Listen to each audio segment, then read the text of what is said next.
kahapon o isang araw ang lumipas, mga kababayan, mga boss, chief, amo, sir, eh, di ba nag-announce ang Malacanang? Ano ho ang sabi ng Malacanang, mga bossing? Mass resignation. Mass resignation. Yung courtesy resignation, mga kababayan. Nagulantang ang mamamayang Pilipino. Nagtawa yung mga DDS. Sabi ng mga DDS, ano na ang nangyayari sa gobyerno ni Marcos? Bakit may mass resignation na?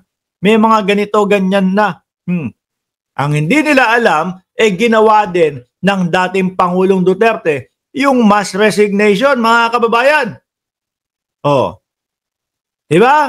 At ang sabi naman po ni Harry Roque, ang dahilan daw po ng mass resignation ay dahil daw 5 lang ang nakapasok doon sa alyansa. Hindi ko ma-connect, mga bossing, yung sinasabi ni Roque. Siguro, sa sobrang stress ni Harry Roque, hindi na ho alam kung ano ang sinasabi. Sa sobrang daming tumatakbo sa utak ni Roque, kung ano-ano na lang po ang sinasabi. Sabi naman po, ni Secretary of Justice Boying Remulla, normal yan. Kung si dating Pangulong Duterte nga, ginawa yan eh. Kasi kalagitnaan na po ng pamumuno, kalagitnaan na po ng pamumuno ni Pangulong Bongbong Marcos, at syempre dapat i-recalibrate ang kanyang gobyerno kung yung iba ba ay tuloy-tuloy pang nagpa-function at napapakinabangan ng taong bayan, or wala na. Yung iba bumaliktad na, or yung iba may mga kalokohan ng ginagawa. Di ba? So at least nasa kalagitnaan, tignan natin kung sino yung mga hindi na ubra at sino yung paaalisin na natin. Sa pamamagitan, at least graceful exit nga naman. Sabi ni Ma'am Gloria Mayore, mga bossing. At nasa unahan niya po, nang tinanggap ang resignation, accepted courtesy resignation as of May 23, nangunguna po si Antonio Lagdameo, mga bossing. Former UN Permanent Representative to be placed by DFA Secretary Enrique Manalo, mga kababayan. Una po si Antonio Lagdameo, mga bossing. Noong mga nakaraang buwan, may mga lumabas na mga chismis, may mga lumabas na issue si Antonio Lagdameo, mga boss, chief, amo, sir.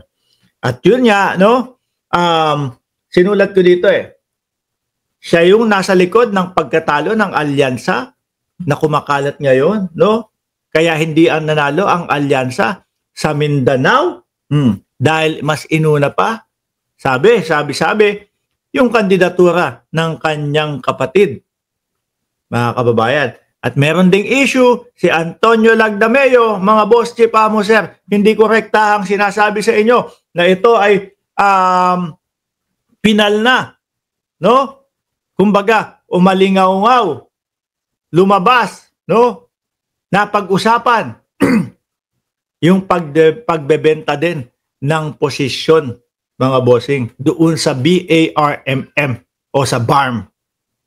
Yan ho, yung mga narinig kong issue kay Antonio Lagdameo. Siguro, kaya isa din siguro yan sa reason kung bakit tinanggap ng ating Pangulo yung kanyang courtesy resignation. Isa at pangalawa ho, former DENR Secretary Antonia Loizaga to be replaced former Energy Secretary Popo Lotilla. Pangatlo, yung mga na-realign o nalipat lang, Enrique Manalo na ngayon ay new Philippine UN Representative. Popo Lotilla, new DENR Secretary. Jose Rizalino Acuzar, new Presidential Advisor for Pasig River.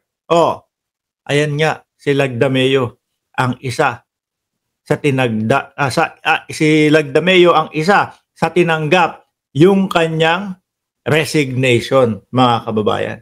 Ngayon naman sino naman po yung mga hindi tinanggap yung resignation? Sabi ko naman sa inyo, mga boss, chief, amo, sir, na kapag Sila ay nag-submit nung kanilang courtesy resignation. Hindi ibig sabihin yan, resign na agad sila o wala na agad sa posisyon. Mananatili pa po hanggang ang ating Pangulo ay magdesisyon kung sino ang tatanggalin o kung sino ang tatanggapin yung resignation or kung sino yung ire-reject yung resignation. Ngayon ho, mga kababayan, kung si Lagdameo tinanggap yung resignation, no? Si E.S. Bersamin naman ho, mga bossing, ay nanatili sa poder ni Pangulong Bongbong Marcos. Ayan. Executive Secretary Lucas Bersamin, mga kababayan. Ano balita dito? Sabi dito, I have his full backing. Global Daily Mirror. Executive Secretary Lucas Bersamin announces that the President Bongbong Marcos declined his courtesy resignation, telling him he can keep his post as long as I wish to work for him. Mahusay ho yan, mga kababayan.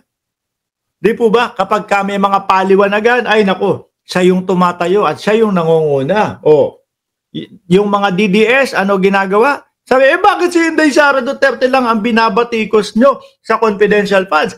Paano naman yung confidential funds ng Pangulong Bongbong Marcos? Pinaliwanag niya din. Naging kumbaga, backup siya ng Pangulo sa pagpapaliwanag. Yung napag-usapan, yung 2 bilyon mahigit na hinihingi ng pondo ng Vice Presidente. Na hindi niya maipaliwanag o ayaw niyang ipaliwanag o ayaw niyang marinig ng taong bayan yung kanyang pagpapaliwanag dahil nga ho, tumataginting na 100 million yung yung allowance nung mga nung mga tagabulong niya sa likod. Biruin niyo ho yun, yung mga Vice Presidential Advisor, 100 million na. Halos ilan ho yun? 5% nung budget, advisor lang ho. At sama mo na yung mga doble-doble na meron ng DPWH, meron ng mga gumagawa ng mga kawang gawa. Tapos meron din sa Office of the Vice President. Di ba? Ngayon, sabi nila, bakit nyo sinisilip yung pondo na hinihingi ng Vice President? At si Marcoleta pa nga, ipinagtanggol pa yan, di ba? Ang sabi ni Marcoleta hindi na po ba natin sinusunod yung nakaugalian dito sa Congress? Na kapag ang Vice Presidente o ang Presidente ang humihingi ng pondo,